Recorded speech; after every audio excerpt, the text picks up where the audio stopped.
اعوذ باللہ من الشیطان الرجیم بسم اللہ الرحمن الرحیم اقرأ بسم ربک الذی خلق خلق الانسان من علق اقرأ وربک الاکرم الذی علم بالقلم علم الانسان ما لم يعلم صدق اللہ العظیم رب اشرح لی صدری ویسر لی امری واحلل عقدۃ من لسانی یفقہوا قولی۔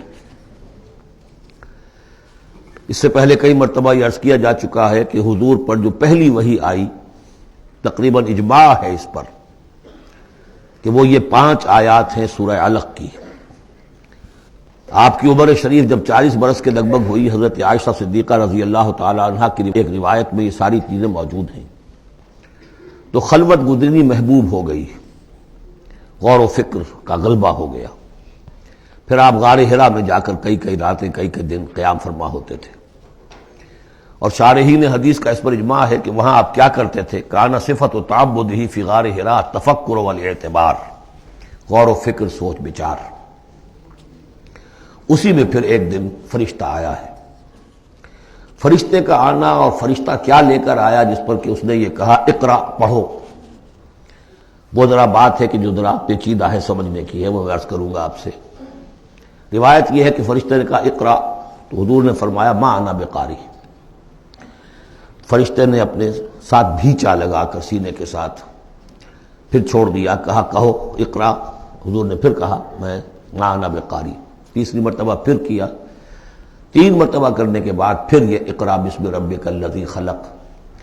تو اس میں میرے نزدیک وہ روایت صحیح ہے کہ یہ جو پہلی وحی آئی ہے یہ ما بین النوم والیقظہ، جبکہ آپ نیم بیداری اور نیم خوابیدگی کی کیفیت میں تھے، اور فرشتہ اس وقت ایک تختی پر لکھی ہوئی یہ آیات لے کر آیا تھا۔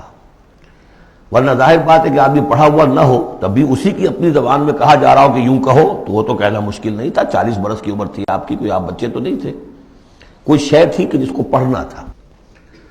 وہ جو پڑھنا ہے تو وہ اصل میں یہ اس عالم میں کہ جس کو آپ کہیں گے ما بین النوم والیقظہ، بیداری اور خواب کے بین کی کوئی کیفیت تھی جس میں کہ فرشتہ آیا ہے اور اپنی اصل ملکی شکل میں آیا ہے۔ اس لیے کہ پھر اس نے جب وہ بھی کوئی چیز لکھی ہوئی لایا ہے، روایتوں میں آتا ہے سونے کی تختی تھی جس پر یہ آیات لکھی ہوئی تھی، تو اس پر آپ نے کہا ما انا بقاری، میں تو پڑھا ہوا نہیں ہوں۔ اب بات اس کے ساتھ مطابقت رکھتی ہوئی ہے، لیکن پھر جو سینے کے ساتھ بھیچا ہے 3 مرتبہ، تو اس سے گویا کہ آپ کے اندر وہ استعداد پیدا ہو گئی، پھر آپ نے اس کو پڑھا۔ اور یہ میں یاد دلاتا ہوں کہ میں نے جب کہا تھا کہ جب دوسری وحی فترت کے بعد آئی ہے سورہ مدثر کی، تو حضور نے جب دیکھا تھا کہ اب یہ افق اعلیٰ پر یا افق مبین پر حضرت جبرائیل نظر آئے، کیسے پہچان لیا؟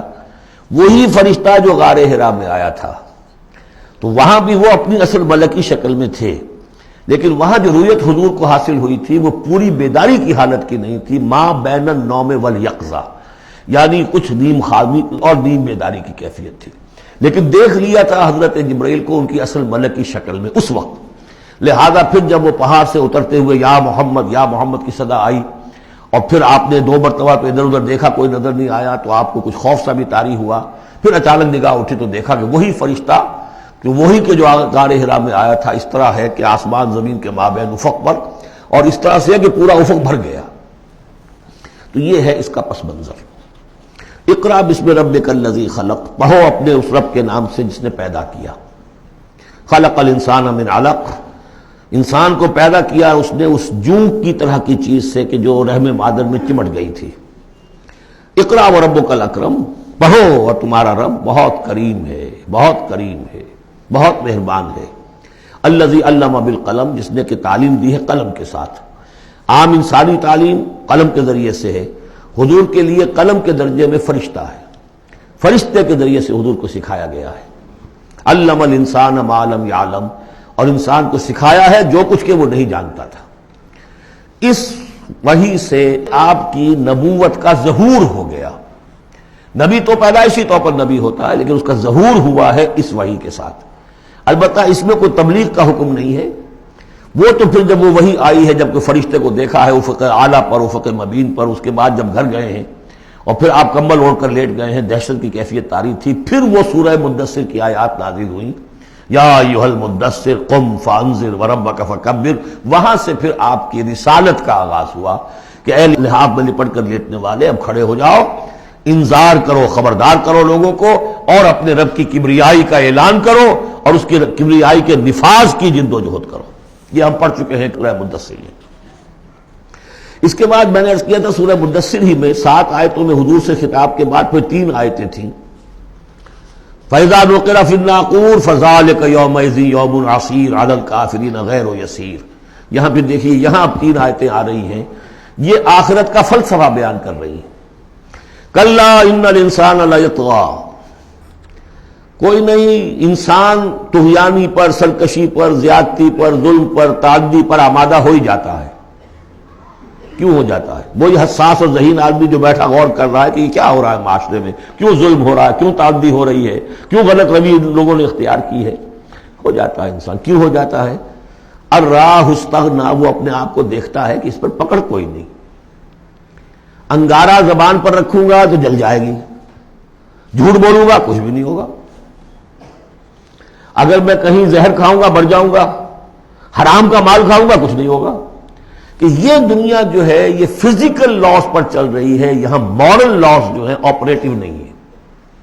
اخلاقی قوانین ہے تو صحیح موجود، انسان کے نفس میں ہے، یہ اچھائی یہ برائی، لیکن دنیا جو چل رہی ہے اس میں ان اخلاقی قوانین کا کوئی دخل نہیں ہے، وہ صرف فزیکل لاز پر چل رہی ہے۔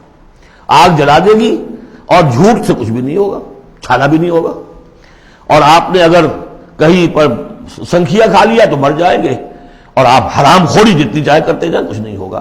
یہ جو ہے کہ moral law is not operative, جبکہ فزیکل لا آپریٹو ہے، اس وجہ سے انسان جو ہے سرکشی پر، تعدی پر آمادہ ہو ہی جاتا ہے۔ اب اس کا علاج کیا ہے؟ ان الی ربک الرجعی، یہ عقیدہ کہ تمہیں اپنے رب کی طرف لوٹ کر جانا ہے، حساب کتاب ہوگا، جواب دہی ہوگی، یہ یقین اگر دل میں بیٹھ جائے تو سیلف سینسر ہو جائے گا اس کے اپنے اندر، کوئی کام ایسا نہ کروں جس کی جواب دہی نہ کر سکوں، جانا ہے۔ گویا کہ حل جو ہے اس پورے معاملے کا، کسی معاشرے میں اخلاقی زوال آ چکا ہو تو صرف ایک ہے، اور وہ ہے آخرت کا یقین اگر ہوگا کہ ہر چیز کی جواب دہی ہوگی، حساب کتاب ہوگا۔ جس نے کوئی ذرے کے ہم بدن نیکی کمائی ہوگی وہ اس کو موجود پائے گا، اور ذرے کے ہم بدن بدی کمائی ہوگی، فمن یعمل مثقال ذرۃ خیرا یرہ ومن یعمل مثقال ذرۃ شرا یرہ۔ جب تک یہ نہیں ہوگا، واقعہ یہ ہے کہ انسان جو ہے ظلم، تعدی، جہاں کہیں بھی ہاتھ پڑ سکتا ہے، کوئی نہ کوئی غلط حرکت کرے گا۔ صدق اللہ العظیم۔